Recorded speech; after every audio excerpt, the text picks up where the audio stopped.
Hello students, good morning. We are reading our third lesson, election and representation. And we have discussed about election and democracy, election system in India, proportional representation, features of simple majority system, types of proportional representation, and now we will discuss about the list system. List system इसमें हम पढ़ेंगे an election by list is an electoral system of political representatives by which the electors of an area vote for list of a candidates. इसमें क्या होता है, election करवाया जाता है by list is an electoral system, और यह एक इलेक्टोरल सिस्टम होता है किसका, ऑफ पॉलिटिकल रिप्रेजेंटेटिव का, by which the electors of an area vote for list of candidates. जैसे हमारे यहाँ पर होता है, एक लिस्ट होती है कैंडिडेट्स की, और जो वोटर्स होते हैं वो क्या करते हैं, अपने रिप्रेजेंटेटिव को, पॉलिटिकल रिप्रेजेंटेटिव को वोट करके उन्हें चुनाव जिताते हैं या उनके फेवर में वोट डालते हैं। और उसमें क्या होता है, जो वोटर्स होते हैं उनकी भी लिस्ट तैयार की जाती है, और जो इलेक्शन में रिप्रेजेंट करने वाले होते हैं या प्रतिनिधि होते हैं उनकी भी एक लिस्ट तैयार की जाती है। Each party prepared a list of candidate equal to the number of seats to be filled. इसमें क्या होता है, जैसे हमारे हरियाणा में अगर हम स्टेट लेजिस्लेटिव असेंबली की बात करते हैं तो यहाँ पर 90 सीट्स होती हैं। कितनी होती हैं, 90। तो 90 सीट्स के लिए प्रत्येक जो पार्टी है वो अपने कैंडिडेट्स की लिस्ट तैयार करेगी। मतलब कि प्रत्येक पार्टी अपने 90 कैंडिडेट्स जो है वो चुनाव में उतारेगी। ऐसे ही हमारी जो पार्लियामेंट के लिए इलेक्शन होता है, पार्लियामेंट में जो लोकसभा इलेक्शन होता है उसमें भी हमारे यहाँ पर कितनी सीट हैं, 10 सीट्स हैं। तो 10 सीट्स के लिए प्रत्येक पार्टी, जैसे कांग्रेस है 10 सीट्स के लिए अपने कैंडिडेट्स उतारेगी, कांग्रेस अपने 10 सीट्स के लिए कैंडिडेट्स उतारेगी, और जो दूसरी स्टेट लेवल की जो पार्टियां हैं वो भी अपने कैंडिडेट्स उतारती हैं। तो क्या होता है कि प्रत्येक पार्टी जो है वो अपने कैंडिडेट की लिस्ट तैयार करती है, जितनी सीट वहाँ पर भरी जानी है या जितनी सीटों के लिए इलेक्शन होना है उतने ही कैंडिडेट्स की लिस्ट वो तैयार कर लेते हैं। उसके बाद आता है the characteristics of the system of election adopted in our country. हमारे देश में जो इलेक्शन सिस्टम को अपना रखा है उसकी कैरेक्टरिस्टिक्स क्या हैं, उसकी क्या विशेषताएं हैं। तो फर्स्ट दिया है, it is a simple electoral system without any complication. तो यहाँ पर क्या है, हमारा जो चुनावी सिस्टम है, इलेक्ट्रल सिस्टम है, वो क्या है, बिल्कुल सिंपल है, उसमें कोई भी कॉम्प्लिकेशन नहीं है या उसमें कोई भी उलझनी नहीं है। FTP सिस्टम, जिसको हम first past the post system के नाम से पहले पढ़ चुके हैं, is a best suitable for a large country like India. FPT system जो है वो भारत जैसे बड़े देश के लिए सबसे बेस्ट ऑप्शन होता है इलेक्शन के लिए। Next point is FPTP system provided the voters to choice their favourable candidate.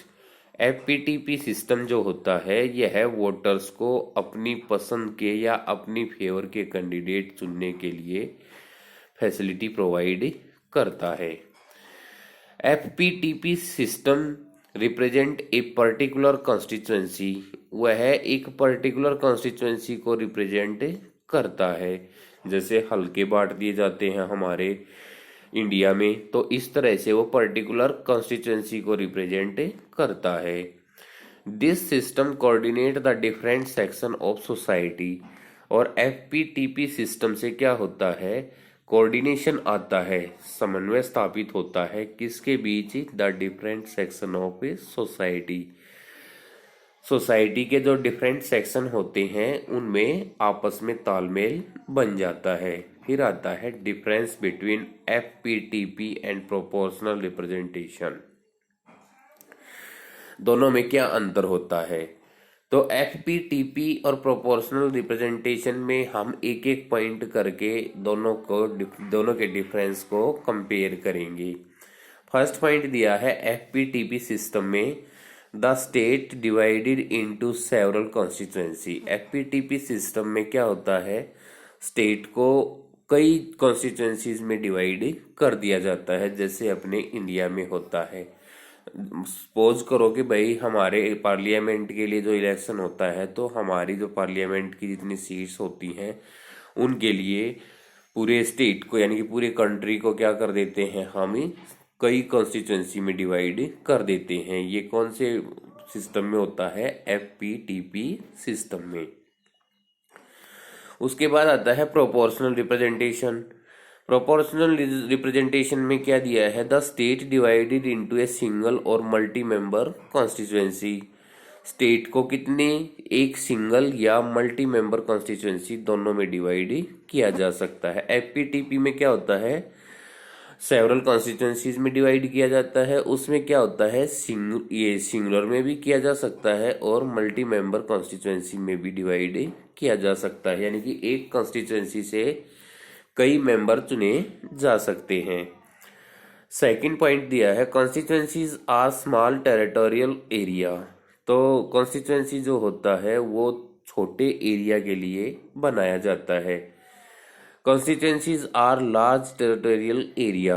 यहाँ पर कॉन्स्टिट्यूएंसी जो बनाई जाती है वो एक बड़े एरिया को कवर करता है। एफपीटीपी सिस्टम में क्या होता है, जो कॉन्स्टिट्यूएंसी बनाई जाती है वो छोटे एरिया को लेकर के बनाई जाती है और उसमें क्या होता है, उसमें लार्ज एरिया देखा जाता है प्रोपोर्शनल रिप्रेजेंटेशन में। उसके बाद आता है one representative is elected from each constituency. FPTP system में क्या होता है, प्रत्येक कॉन्स्टिट्यूएंसी से केवल एक ही रिप्रेजेंटेटिव को चुना जाता है और इसमें क्या होता है, elects more than one person from E constituency, यानी कि एक कॉन्स्टिट्यूएंसी से एक से ज्यादा रिप्रेजेंटेटिव को चुना जा सकता है। जैसे हमारे इंडिया में क्या है, एफपीटीपी सिस्टम को अपनाया गया है और एक कॉन्स्टिट्यूएंसी से यानी कि एक हलके से केवल एक ही कैंडिडेट को चुना जाता है। अगर मान लीजिए हम ही स्टेट लेजिस्लेटिव असेंबली की बात करते हैं तो हमारे यहाँ पर 90 कॉन्स्टिट्यूएंसीज को डिवाइड कर रखा है। 90 कॉन्स्टिट्यूएंसी में से एक कॉन्स्टिट्यूएंसी से केवल एक कैंडिडेट को चुना जाएगा। और इसका उल्टा क्या होता है, प्रोपोर्शनल रिप्रेजेंटेशन में इसमें लार्ज एरिया होता है तो यहाँ पर वन और मोर देन वन पर्सन जो है वन कॉन्स्टिट्यूएंसी से इलेक्ट किया जा सकता है। तो इस तरीके से हम प्रोपोर्शनल और एफपीटीपी सिस्टम की जो कैरेक्टरिस्टिक्स हैं या इनमें जो डिफरेंस है उनके बारे में पढ़ रहे हैं। तो आगे फिर फोर्थ पॉइंट आ रहा है वोट फॉर कैंडिडेट। जो एफपीटीपी सिस्टम होता है इसमें वोट किसके लिए जाती है, सीधा कैंडिडेट के लिए जाती है। कैंडिडेट को वोट करते हैं और उसमें वोट फॉर पॉलिटिकल पार्टीज, उसमें जो प्रोपोर्शनल रिप्रेजेंटेशन सिस्टम होता है उसमें वोट किसके लिए जाती है, पॉलिटिकल पार्टी के लिए। इसमें क्या होता है, जो प्रोपोर्शनल रिप्रेजेंटेशन सिस्टम होता है ना उसमें क्या होता है, उसमें पार्टी को वोट दी जाती है और जो हार जीत होती है वो पार्टी की होती है।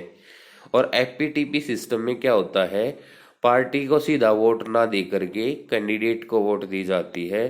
पार्टी भले ही दूसरी जगहों से हार जाए लेकिन किसी जगह पर किसी भी पार्टी का कैंडिडेट जीत सकता है।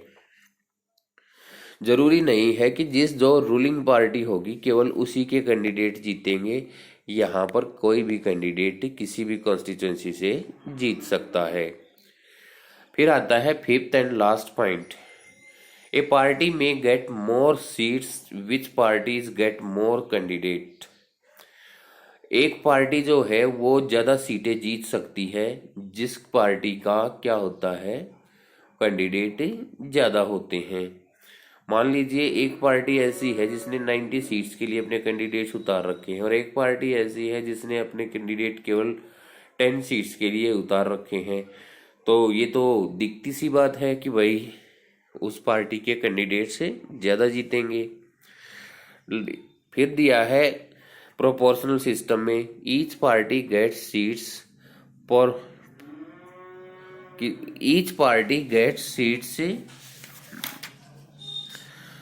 Proportion to their voting strength. यहाँ पर क्या होता है कि टोटल वोट्स जितने पड़े, यानी कि जितने भी वोट डाले गए हैं, उन वोट डाले हुए जो जिस पार्टी को जितनी भी वोट्स मिली है उनकी परसेंटेज निकाल करके उतने ही कैंडिडेट उनको दे दिए जाते हैं। तो यहाँ पर वोट्स की जो ये प्रोपोर्शन है उसको देखा जाता है कि भाई वोट्स जो है उसकी स्ट्रेंथ कितनी है और कितने परसेंट।